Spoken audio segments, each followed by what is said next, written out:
So, good day, Total War co-religionists, good day, fans of Total War, of medieval Total War and historical strategy gaming. Today we'll see Ogniem I Miecem 2, that is with Fire and Sword 2. If I'm not mistaken, we're talking about an Eastern European mode created by a Russian or by a Ukrainian team. If I'm not mistaken, that was probably a Russian team. And this is a Pike and Shot mod. The Pike and Shot eras are not very well represented in the Total War modding since Medieval Two Kingdoms ends in the late 15th century, while the Empire Total War starts in 1700s, but we have several very beautiful modes, both in Empire Total War. Actually, we have one that is Colonialism 1600 that we will check at some time later, and we have, of course, a series of mods that deal with the era from the end of the 100 Years' War, the fall of Constantinople, all the way till the War of the Spanish Succession. Probably the most complete mod covering a global war map. It is with Fire and Sword 2. That is a mod that starts in 1618, and it has it has a number of interesting campaigns. It is a total overhaul, like Bellum Crucis that we saw in our first video, which was Bellum Crucis 7. We'll make, of course, a remake since we had some issues with the sound. This mod is actually a total an overhaul. Of course, all the units are brand new and all the factions are brand new. There are also a lot of interesting mechanics. This mod has 30 factions. So we have Kingdom of England, Kingdom of France under Louis XIII. 13th, we have Duchy of Brandenburg-Prussia. It was not yet the great power that was to become under Frederick II in the 18th century. We have Kingdom of Spain at the apex of its power under the Habsburgs. The powerful maritime power of Republic of Venice. Duchy of Saxony, of course. Archduchy of Austria, which was also under the Habsburgs. Kingdom of Scotland. Kingdom of Sweden under Gustavus Adolphus, a very powerful and emerging faction in the northern part of Europe, and the pivotal player, a central player actually, in the closing stages, in the final stages of the 30 Years' War. The Republic of the Seven Provinces, that is the Netherlands, fighting its own 80-year war against the Spanish Empire. We have the Tsardom of Russia, still a great power, a strong power, somewhat backward, and it cannot yet access to the warm ports of the Black Sea, or it cannot, long before the reforms of Peter the Great and just after the tumultuous period or the time of troubles. So the next is the Ottoman Empire. The Ottoman Empire, still probably the most powerful faction and the most powerful power in the game, with an impressive empire and a very impressive roster, as we'll see later. The Safavid Empire. The Safavid Empire actually are very rarely represented in Total War modding. Personally, I'm a great fan of Persian and Iranian empires, all the way from the Achaemenids and the Parthians and the Sassanids all the way to the Safavids, and the Safavids under Abbas the Great are represented here in the game.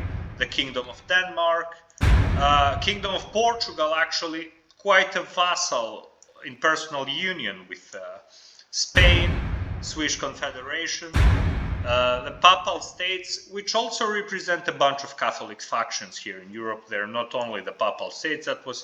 That is an ingenious solution to represent all those tiny Catholic German states at the time of 30 Years' War. Grand Duchy of Lithuania. That is one very interesting thing that Poland and Lithuania are actually separated factions. It is not the Commonwealth, but we will see what actually is done in the mechanics of the game to make it interesting. Principality of Moldavia, that they were probably, if I'm not mistaken, at that time a vassal state of the Ottoman Empire, much like the Principality of Wallachia. And we have the Protestant Union. In the Russian version it's called the Evangelical Union. That these are the Protestant, the tiny Protestant German states during the time 30 years war, including the Kingdom of Bohemia, which was Czech, of course, but within the German cultural sphere. The Duchy of Savoy, the Kingdom of Imereti, that is the Kingdom of Georgia at this time. Georgia is once again represented like in Bellum Crucis. We have Principality of Transylvania, another one probably Ottoman vassal, if I am not mistaken, the Duchy of Bavaria, Duchy of Courland, Don Cossacks army, that is a Cossack state in today's southern Russia. The Crimean Khanate, which was a vassal state of the Ottoman Empire, and Kingdom of Poland. We will start the Kingdom of Poland because Poland at that time was at the apex of its power, and we will see which options does the game offer us. Here we have a machine actually translation, since the original game is in Russian. So let's clear the entire map like we did in our first two previews. Historical event of the year not yet translated. Religious system. The mod with Fire and Sword 2 has its own system of religious titles, different from the original game. Catholic countries upgrade the priests in order priest, bishop, cardinal. The English is kind of problematic, but it's an old machine translation. Transition to the next title takes place by pumping the piety of a particular clergyman.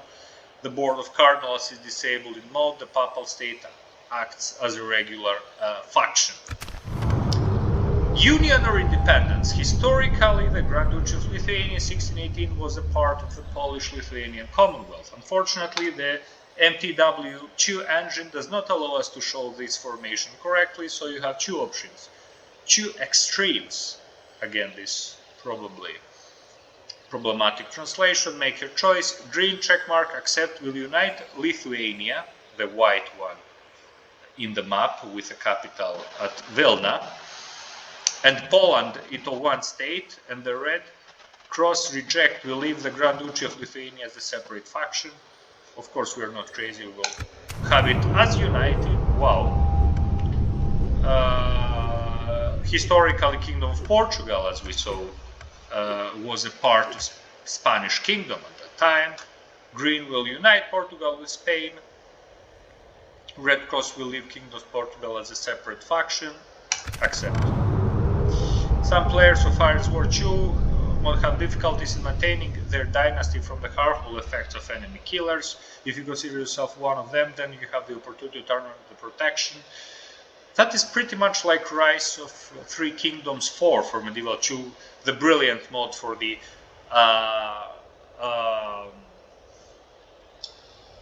Three Kingdoms era and the fall of the Han Dynasty that we'll see for Medieval 2 Kingdoms. That's the same option, accept. Kingdom of Scotland had a common monarch, although formally it remained independent. Let's keep it independent. So it was formally independent. There were not still the Acts of Union 1707, I'm sorry. So we have Warsaw, trade increase. So we have one of the most powerful factions in the game, the Polish-Lithuanian Commonwealth, or the Kingdom of Poland. Which probably, if you chose Lithuania, we will have also the same option to make the Poles the Polish kingdom part of Lithuania. Actually, quite the opposite one. So we are at war with Sweden, Russia, Ottoman Empire, and its vassals, virtually with everyone around us, except for Austria, which were allies, of course. So this is the capital of Poland, and we'll see Warsaw, but the king Sigismund, the sovereign ruler, he's in Krakow. Here we see how very beautiful the faction system it is, the unit system it is. So in order to recruit units such as the Pospolito Ruszane, the Panzer Cossacks, that is the armored Cossacks, and the early winged hussars, before the stage of the winged hussars, you have to have at least 40% of Catholicism. So that is dependent upon the religion. Of course, these regions were and are mainly Catholic. But if you go, for example, in today's Ukraine, in Kiev, where you have a solidly sized garrison, you will see that the people are mainly Christian Orthodox, and you will need to make a conversion. Of course, you have the priests, and you can Your Highness. convert. So this is also the system of the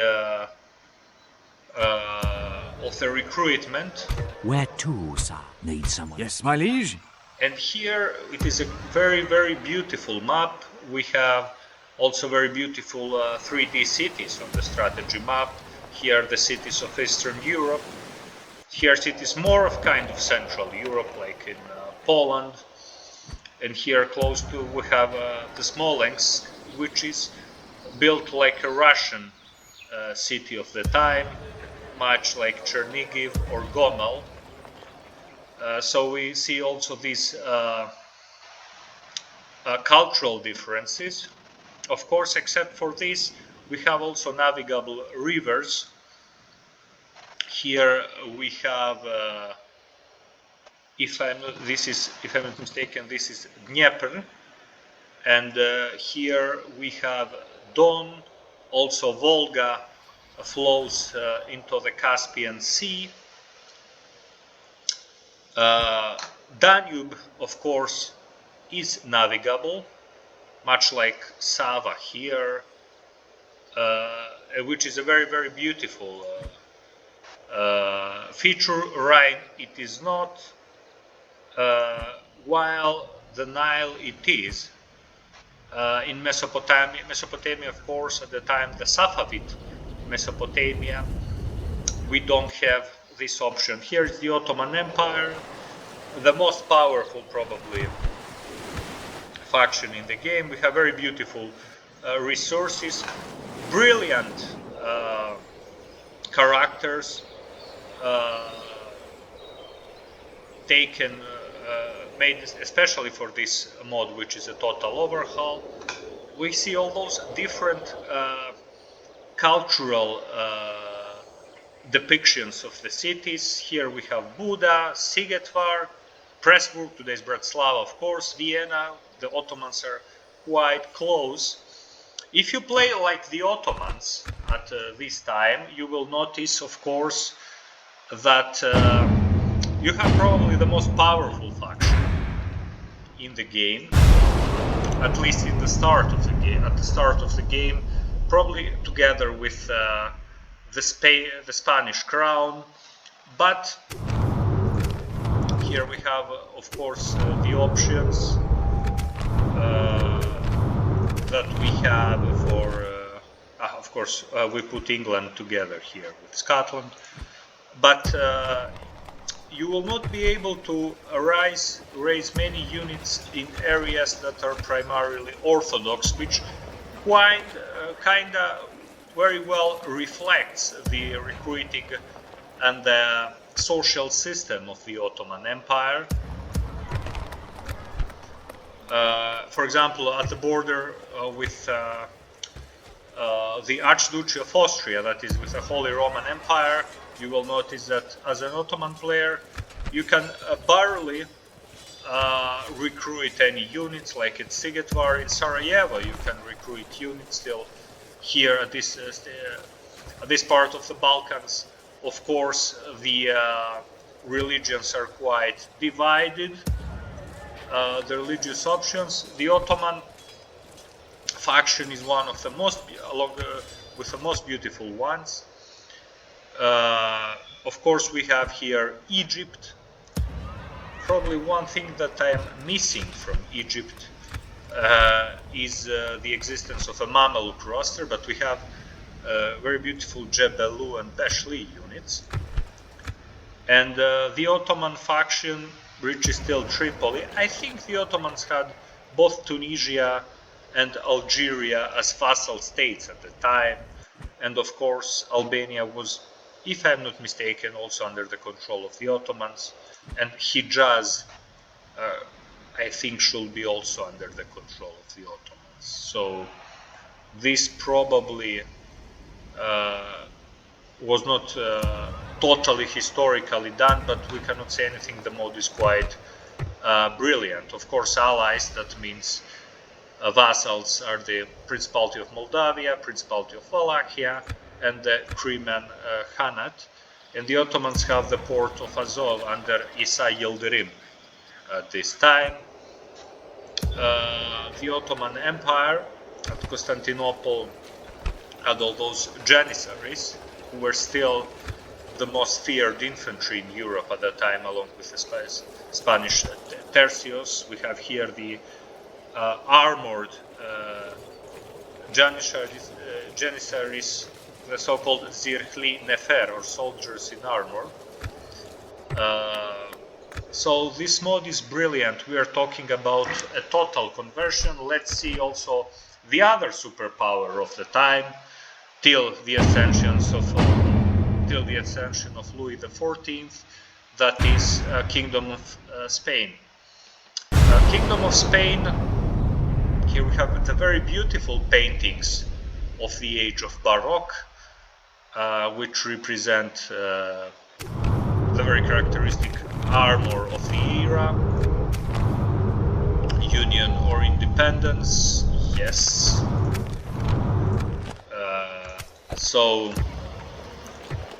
we have the Spanish tercios, the most famous infantry of the time, rundashirs, that is also part of the tercios, the musketeers. There are also some screens from the famous, yes, here it was, from the famous movie A la Triste, the most expensive Spanish movie, historical God's movie. servant.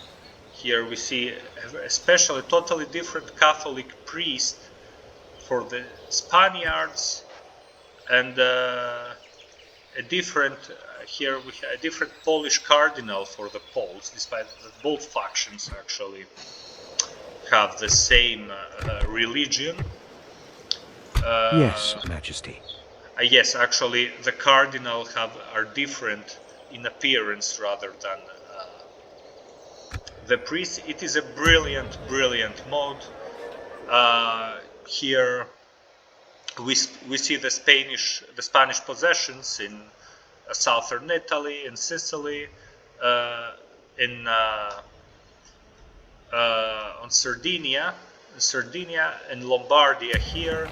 Here we will see also many historical figures like Ambrosio Spinola, the famous Italian aristocrat and general who actually disliked the Dutch and fought a war against them as a commander of the Tercio des Flandes, the Spanish army in the Flanders, and we have, of course, Gaspar de Olivares, the famous minister of King Philip IV, actually the successor of King Philip III.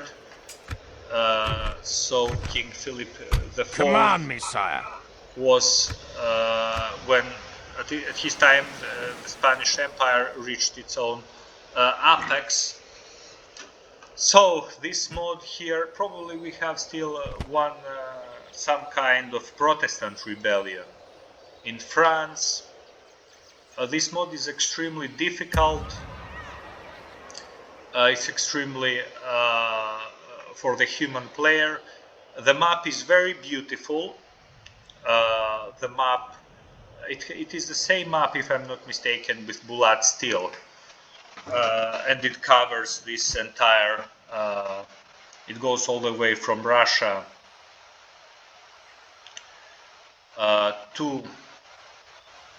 from Russia here to Sweden, which is another one great power of the era, to Kingdom of England,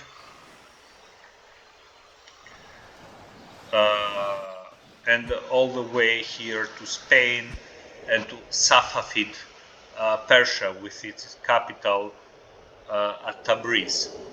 Of course, Safavid Persia is not Muslim. The Muslims are divided in Shi'ism, which are the Safavids, and into Sunni Islam, which is represented by the Ottomans.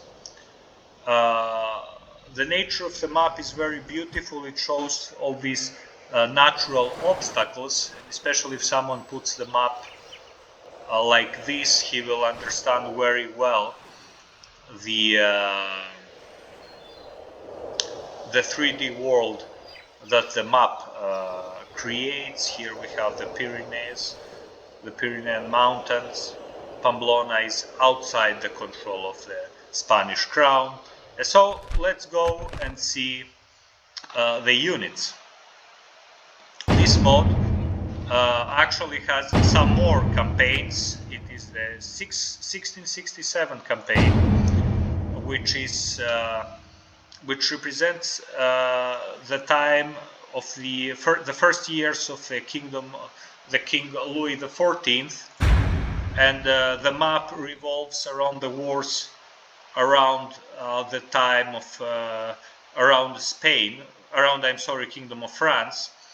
And we have here also Kingdom of England, Kingdom of Spain, Archduchy of Austria. Probably here kind of the map maybe should show the Holy Roman Empire, but nevertheless it's a great mini campaign. The Swiss Confederation and the Duchy of Savoy. Let's check this map here. This map, it is especially made a French map, which represents only the French. It's centered around France. It's a very nice idea to create such a map, since it is a kind of localized provincial campaign, but with heavy emphasis on one or two factions. So here the names are still in Russian, Paris instead of Paris, of Paris. An honor. Here we have King Louis, and the most interesting thing is that here we see already that the armies are evolving. We don't have this kind of 16th century armies without regular uniforms, but we start to have this 17th century. We have the Royal Musketeers, of course, known from the very well-known novels. The map is also very beautiful. The rivers, there are 3 rivers which are navigable. Still we have regular army pikemen, we have musketeers. The bayonet was introduced at the end of the 16th century. Very beautiful maps. Here we have the so-called Spanish Road that goes from northern Italy all the way to through Franche-Comté all the way to the Spanish Netherlands. So the map is great. Ireland, of course, is somewhat awkwardly placed here, but we have to admit that this is a great provincial campaign map. So this is a provincial campaign map. We will not check the other two campaigns, like the Eastern Europe campaign 1550 and the 1618, since they are mainly these maps which contain only Eastern. So this mod contains two more campaigns. One 1500 in 1550, which is still in test mode, so there will be crashes, and it is still in development in the imperial forums in Russia, and also another one campaign in 1550 for Eastern Europe.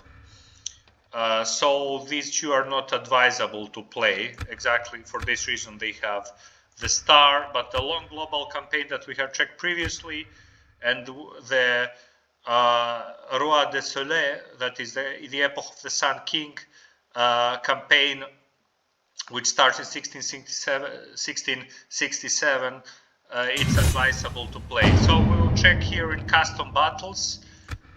This mod, it is, as we said, the total overhaul also regarding the units, and the units are some of the most beautifully crafted.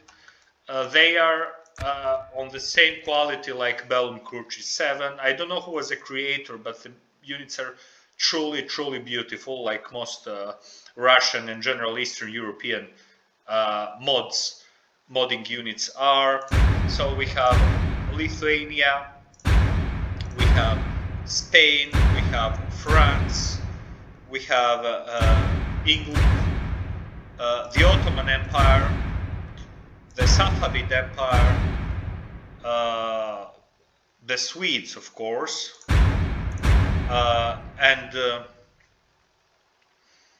let's say which faction we will pick just to check its roster. Let's say the Russians, of course.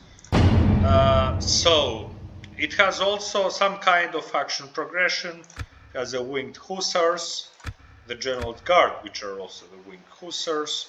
The Winged Hussars, it has the early Winged Hussars, which are apparently weaker and less armored and less trained than the Winged Hussars. I'm not a specialist for this era, so I don't know whether there were Winged Hussars in two different historical stages. Here we have Panzer Cossacks, some type of second tier unit of Poland, registered Cossacks, that is Ukrainian Cossacks, Wallachian cavalry, and dragoons of the Commonwealth, and Pospolito Ruszane, soldiers hired by local communities. And then we have Reiters, that is the typical Western European. We have Hungarian Haiduks, musketeers of the Commonwealth, who were actually the core of any army. Vibranets infantry, outfit Cossacks, pikers of the German system, probably that is the European ones, pikemen of the Commonwealth, Drabantoki with spears, and different types of artillery. And of course there are a lot of different type of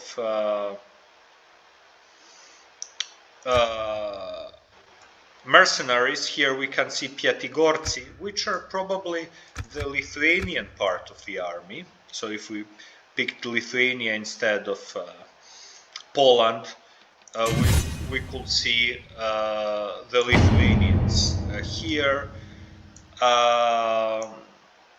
Wallachian Lisovsky, that is light Polish Lithuanian cavalry. Again, like in Bellum Crucis, many of the factional units are represented as mercenaries. I did not choose intentionally any kind of artillery, since probably artillery it's quite the same like in vanilla. The Ottoman roster is also among the most beautiful ones, uniquely crafted. General Guard, advanced units of the Ottoman army, Lufeci Sipahi, Timarli Sipahi, and we have that is the Sipahi, the cavalry of the Ottoman Empire, Garibs, Jebelu, Armur Jebelu, and Beshli, and also we have Delhi, which also they appear as mercenaries, and we have Circassian cavalry. This is probably Chasaki. If I'm not mistaken, they're probably Tatars. They're probably, I think, they are Tatars.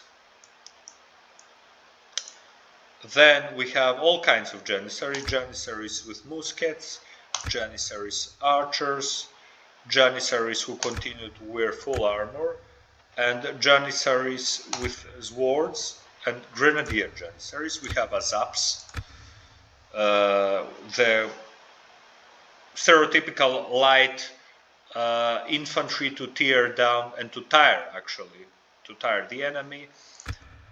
Provincial infantry of Denis Azapi, which are archers. Sekban, excellent shooter. Haiduks, these are the light Balkan infantry. We know Bulgarians, Romanians, Serbians, and so on. Tufekjis, that is the musketeers. And several, of course, units like Circassian here appearing as shooters here. It is interesting, of course, that we have Foot Timarli Sipahi,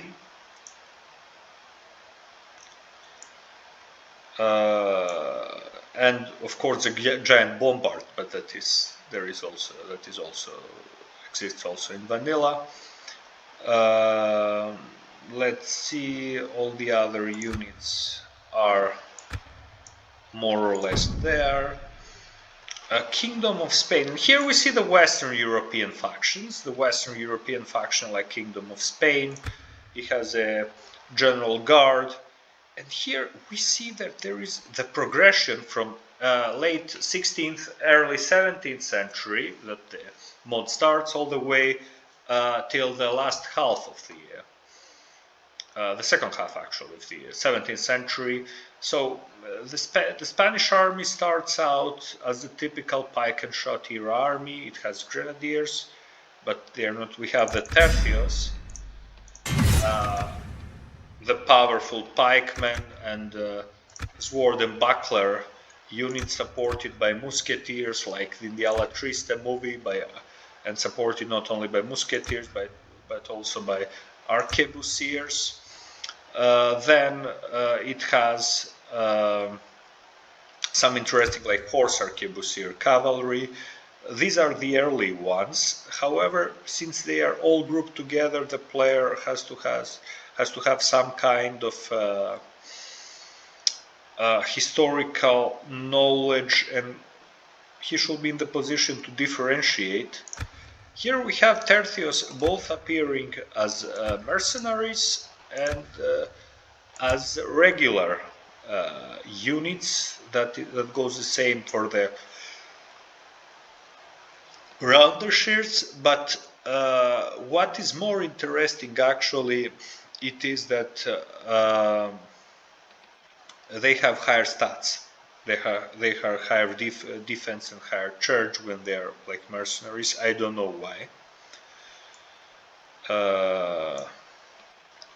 And of course there is also the regular army, that is the pikemen that appear probably after the late 1660s, 1670s, if I'm not mistaken. Their size is limited. They are somewhat weaker than the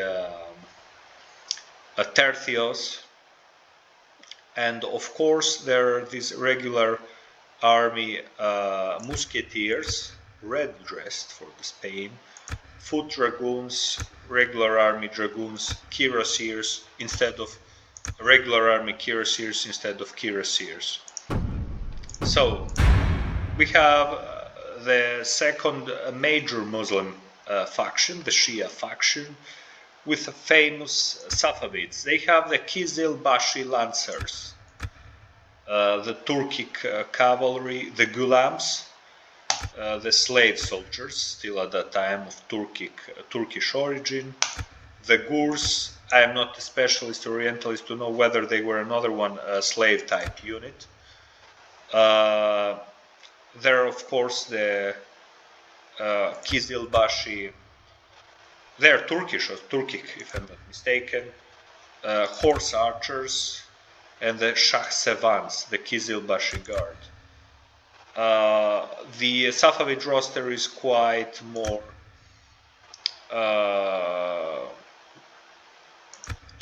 limited. There are a lot of Eastern mercenaries, ordinary Sarbazi. These are archers, ordinary regular troops. Calendars are mysterious and not clear. Oh my god, this is probably a bad translation. The Tufekji, the body of shooters of the army. Kingdom of France and Kingdom of Sweden. Also it has Western factions have these two types of progression. For example, regular army, that is a so-called new model army that appears for the English. We have Tsardom of Russia, and let's check how it goes.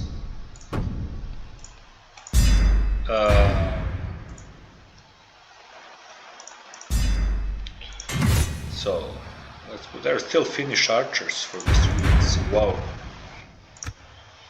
We have the army of Louis XIV.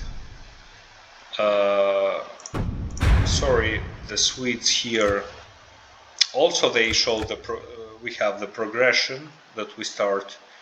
Especially the Swedes were known for their advance. Here we have the old musketeers. What we don't have, they are the red, yellow, and blue units that we will see in the review of the 30 Years War mod.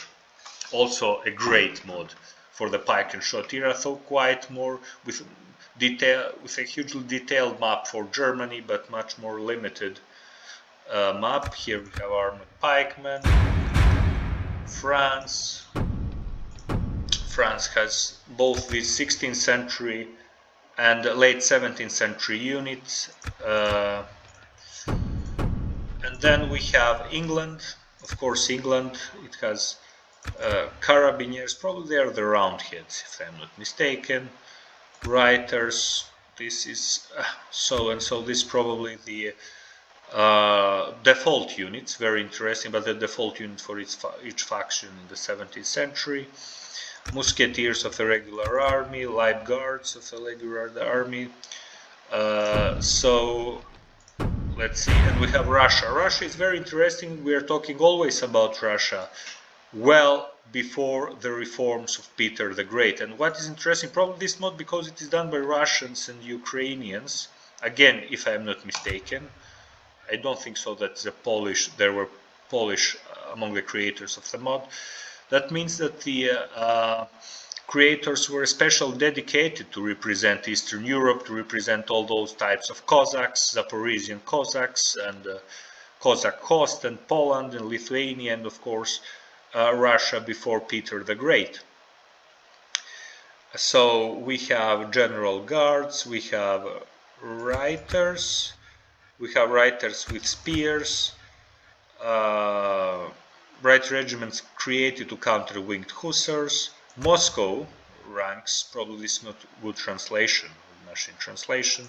Gosudarev Polk, selected regiment of the Royal Guard. We have a Tatar Tatar horse archers, landless noblemen, battle serfs. We have very beautiful wooden shield fortifications for the Russian units, and also we have the famous Streltsy of the New Order, Moscow Streltsy, and of course Streltsy Spearmen of the New Order, Pikers, probably pikemen of the German system, that means of European system. Ratnitsy virtually means warriors, if I'm mistaken, Russian. Town Cossacks, outfit Cossacks, and where are the rest of the Cossacks? So, will Russians have Cossacks? Yes, registered Cossacks. Probably this is another one problematic translation. Light manorial cavalry and the typical Western European arquebusiers. And let's check who was also the human player. Okay, we will play as, wait, we were overspent, so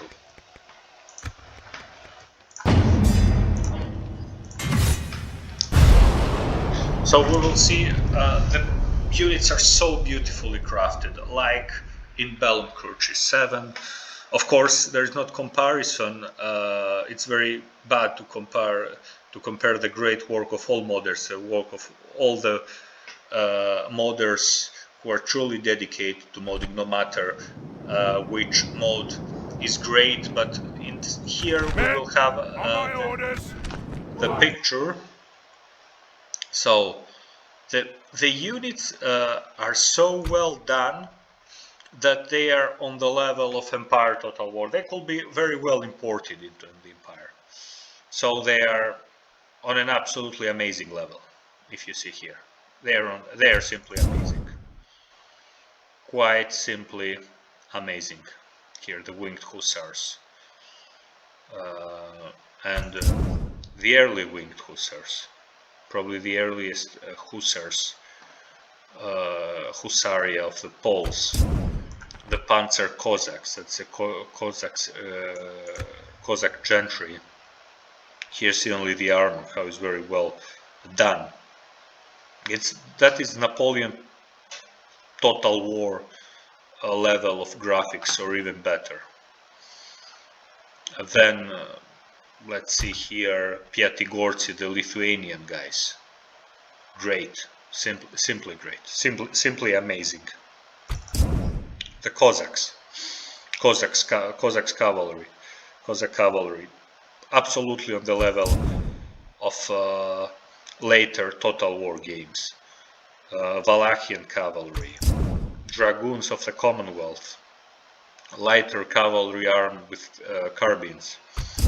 Hungarian haiduks, very, very beautiful, very, very nicely done. These people have true talent. Whatever they did, they should paid.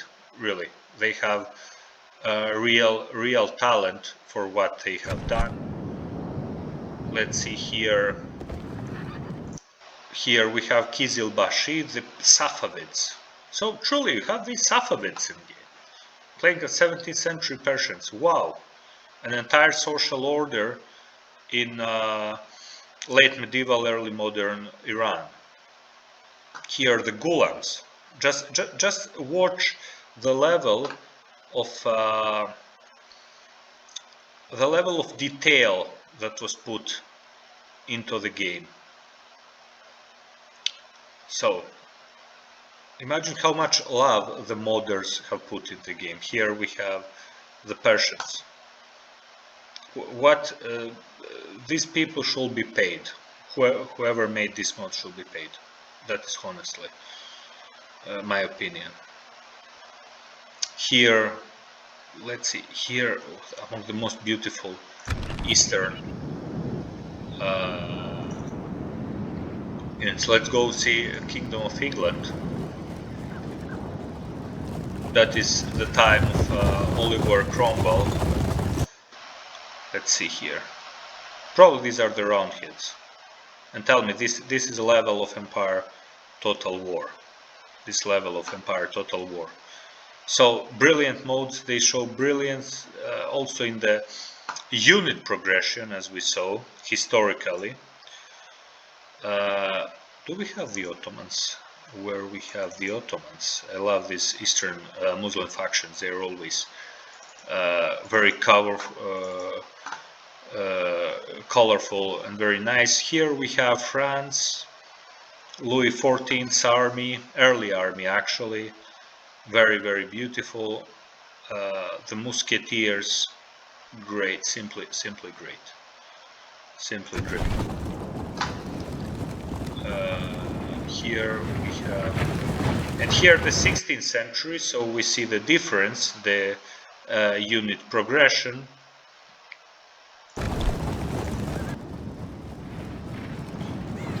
Kingdom of Spain, late 17th century infantry. And here we have the tercios, the most famous European infantry of the time. So if you have watched Alatriste, you will have inspiration to play this game. Here the arquebusiers, and except for the arquebusiers, here are the famous tercios. They should be inserted in Empire Total War, according to my opinion, or to Napoleon Total War, for another mod. Here, wow, here also tercios, sword and buckler man, carbine cavalry, guard cavalry. Here the dragoons, here the late 17th century regulars. Very, very beautiful mod. I have to admit, it greatly covers the era, an era that was here the Swedes, again the advanced, and here they are before the reforms probably of Gustavus Adolphus. They look like a militia more likely, since probably here the regular ones, since the Swedes created the first regular regiments. Look at the amazing detail. I have very, very few words to describe. The words are not enough actually. And here we have Tsardom of Russia. We have these movable wooden walls from which the soldiers could shoot. That is incredible. Russian footmen, Russian infantry, very, very beautiful. Here are the Streltsy, the famous military formation that was antagonized by Peter the Great. Here heavy Russian cavalry. Of course the modders knew very well the period and the units of the time, and so they created. We have Cossacks once again, and here are the Tatars. Probably the Tatars also very interesting. The horse archers were already losing their grip in their dominance, and so let's see where are the Ottomans. Here are the Russians once again. So England, and here the Safavids.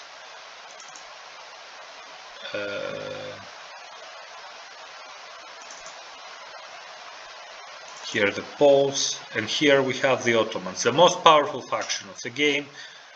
Probably we have touched here are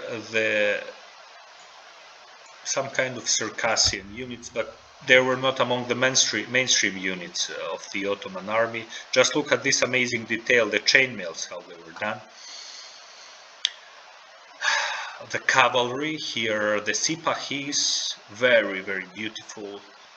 The detail of armor is simply amazing for the Sipahis. Simply amazing. Exactly when we think of the Ottomans, we think of such soldiers. Whenever anyone knows very well the Ottoman armor, we think of such soldiers. Whenever thinks about medium infantry, Here we have also the light archers, here the Balkan Haiduks, the Azap, the men actually who were there to tear down the enemies. Here we have the Tufekjis and the Janissaries, the envy of the world at this time. And the armored Janissaries, their armor was slowly becoming obsolete in the face of the powerful firearms. And we have again here the powerful Janissaries with their characteristic hat. Very, very beautiful. I don't have words simply to describe this amazing level of detail.